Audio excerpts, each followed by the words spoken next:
तकवा पे बात चल रही थी तो एक वाक़या पेश कर देता हूँ कि हज़रत राबिया बसरी से किसी ने पूछा कि आप इतनी औलिया और ज़ाद और तकवा नेक कैसे बनी। तो फिर राबिया बसरी ने अपना वाक़या बयान किया कि हम मिस्र के अंदर थे, तो वहाँ पर कथा आया, यानी खाना पीना ख़त्म हो चुका था, मेरे माँ बाप फौत हो गए थे, मेरी 3 बहन मुझसे अलग हो गई थी। फिर मुझे राबिया क्यों कहते, क्योंकि मैं चौथी बहन थी। तो फिर कहा कि मैं एक जालिम के हत्थे पड़ गई, तो उस जालिम ने मुझे छिद्रमु के अंदर बेच डाला। अब जिसे बेचा वो भी बड़ा जालिम था, बड़ा वो मुझसे इतनी सख्त काम लेता था जो बस खामोश ही अच्छी है। बोला एक दिन ऐसे काम करते करते एक दिन में गिर पड़ी, जैसे मैं ज़मीन पे गिरी तो मैंने अल्लाह को पुकारा। मैंने कहा या अल्लाह, मुझे इस जालिम से मेरी जान छुड़ा ले।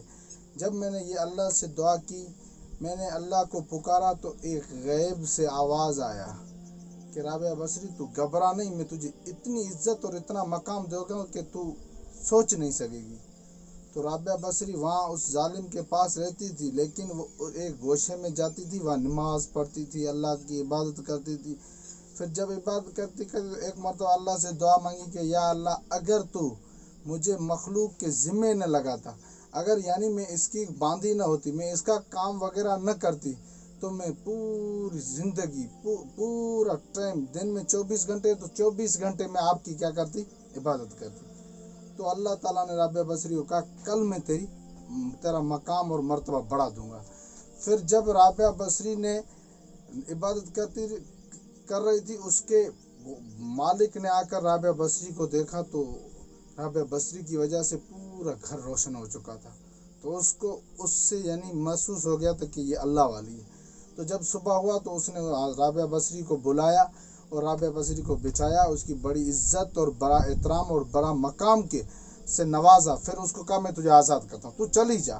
फिर राबिया बसरी कहीं किसी गांव में नहीं बैठी, चली गई जंगल, कहीं दूर, लोगों से दूर चली गई। फिर वहाँ अल्लाह ताला की वो क्या करती थी, इबादत करती रहती थी। तो मेरे दोस्तों देखो, राबिया बसरी एक औरत थी, फिर जब अल्लाह ताला ने इसको औलिया बनाया तो देखो कैसे मकाम था। तो कोई बुजुर्ग कहते हैं ना कि औलिया बनने के लिए 3 पुश्तों में नेकी होना ज़रूरी है।